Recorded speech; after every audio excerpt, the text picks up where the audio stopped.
পৃথক মামলায় সাবেক মন্ত্রী আমির হোসেন আমু, জাসদ সভাপতি হাসানুল হক ইনুসহ ৫ জনকে গ্রেপ্তার দেখিয়েছে আদালত।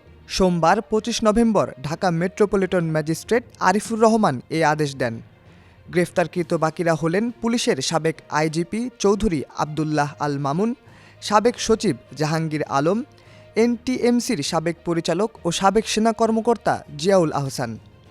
এর আগে আসামিদের কারাগার থেকে আদালতে হাজির করে পুলিশ। এরপর মামলার তদন্ত কর্মকর্তা তাদের গ্রেপ্তার দেখানোর আবেদন করেন। আদালত তা মঞ্জুর করে আসামিদের কারাগারে পাঠানোর আদেশ দেন।